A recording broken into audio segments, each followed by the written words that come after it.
De 3 minutos. Bueno, entonces yo estaba a esta diciendo hora, a don Aurorita Pedro y a don le Alfonso, pregunta que a mí sí me preocupa su mucho lo que conciencia está a pasando, nuestros porque panelistas a propósito de la consulta. Ve, quisiera, Jorge, preguntarle al doctor Álvaro Forero qué es lo bueno, lo malo y lo feo de esa nueva consulta popular. Pues, Ignorita, lo bueno, voy a tratar de contestarle sin tratar de reducir todo al petrismo o al antipetrismo. A los petristas les parece todo bueno y a los antipetristas les parece todo malo. Pero no estamos en el patio del colegio, sino haciendo análisis, entonces le voy a decir las cosas lo más serenamente que pueda. Lo bueno es que es un mecanismo de consulta a la gente que la Constitución prevé, porque los constituyentes consideraban que en la democracia colombiana le hacía falta esa participación, que los partidos estaban muy alejados de los ciudadanos, que el Congreso no era realmente representativo y que había que meterle pueblo a esta democracia para que se fortaleciera. Y uno de los mecanismos son los de consulta directa al pueblo, que en principio son buenos, que la gente pueda expresar su opinión es bueno. En Colombia tenemos el problema de que eso quedó con unas reglas no muy buenas, entonces ninguna consulta ha pasado totalmente. Pero esta tiene la ventaja desde ese punto de vista que son temas que le llegan a la gente más directamente, mientras que la consulta anticorrupción era por allá un concepto general. Este se refiere a derechos personales, entonces mucha gente la concibe y votaría en términos de su interés particular, que eso es legítimo en política, porque la mayoría de la gente vota pensando en eso, pero algunos lo niegan.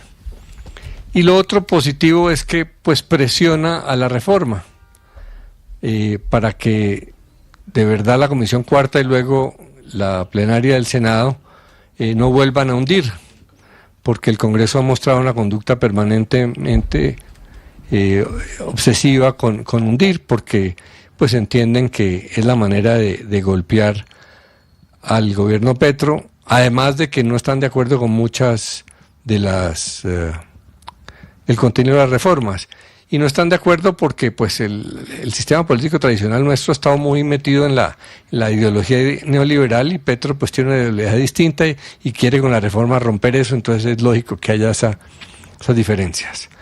Lo malo, lo que se podría llamar la lucha de clases, por la temática y por la polarización, la temática de la consulta y por la polarización que hay, pues esta consulta lo que va es, si se da y aún si no se da, es a profundizar ese concepto de que unos están con los trabajadores y otros están en contra.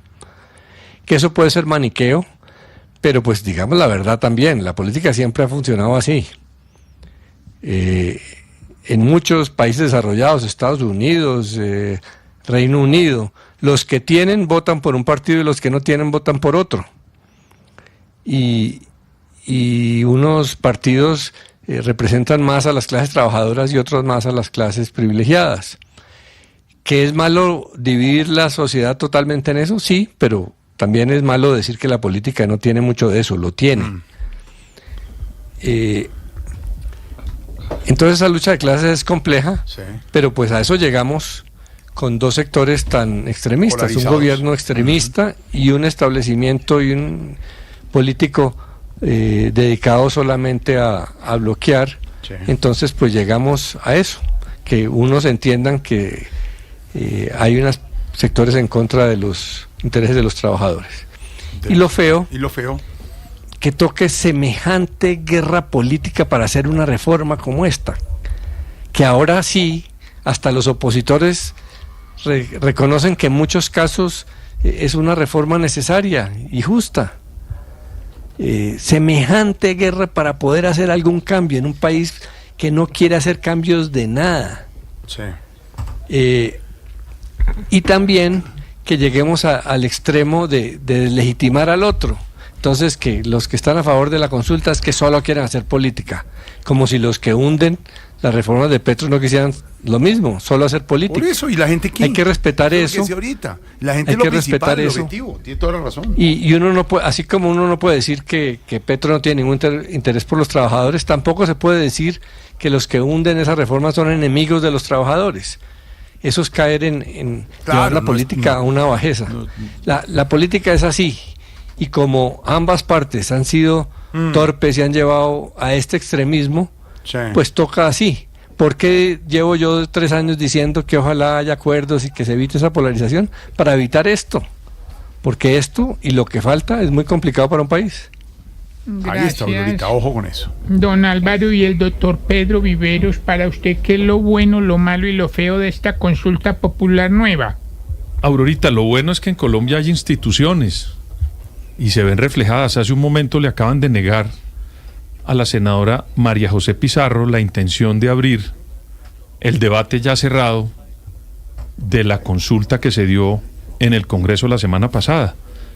Y por la vía institucional, la mesa directiva le dijo que no se podía recurrir esa votación porque ese tema ya había sido abordado, agotado y votado en la sesión anterior, donde el gobierno perdió la votación en toda la línea en el Parlamento colombiano, sobre todo en el Senado.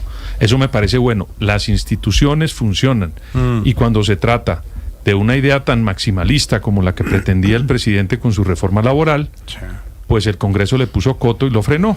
Eso fue para poder de alguna manera entrar en razón el gobierno y que si quiere una reforma la haga de una manera menos exagerada y maximalista. Lo malo, no aceptar las decisiones del Congreso y de una institución.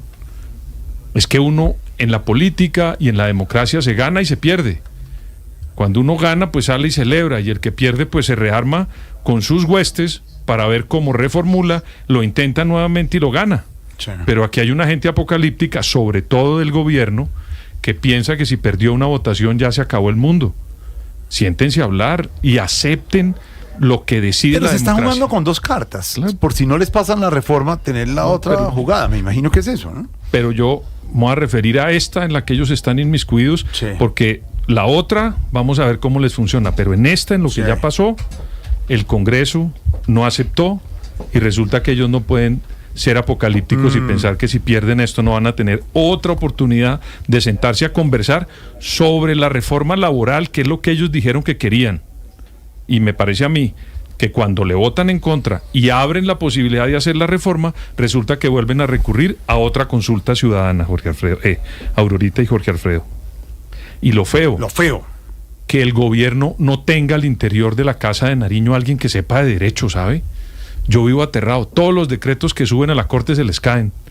Todos los proyectos de reforma que presentan, ninguno sirve, todos tienen vicios, todos se los tumba la Corte, no le pasa a ninguno. Esas pero no ahora, ¿no? No podían pero hacer. no ahora, desde siempre, desde que está un señor que hoy es magistrado, un señor Vladimir Fernández, creo que se llama, que hoy es magistrado de la Corte. Ese el señor secretario jurídico de la presidencia. Se le cayeron todos las defensas que interpuso en nombre del gobierno, todo se le cayó. Y en esta oportunidad dejan que un ministro delegatario, con funciones delegatarias, firme un decreto Guillermo Alfonso Jaramillo, que debería estar firmado por el presidente de la República y los ministros en ejercicio. Entonces, si nadie en el Palacio de Nariño es capaz de decirle eso al ministro delegatario y que se esperara unas horitas para que lo firmara el presidente, ¿cuál era el afán? Lo que quieren hacer, Aurorita, política, es lo único que les interesa. Aquí no, que no digan los señores del petrismo que están interesados, y por eso es lo que me parece feo.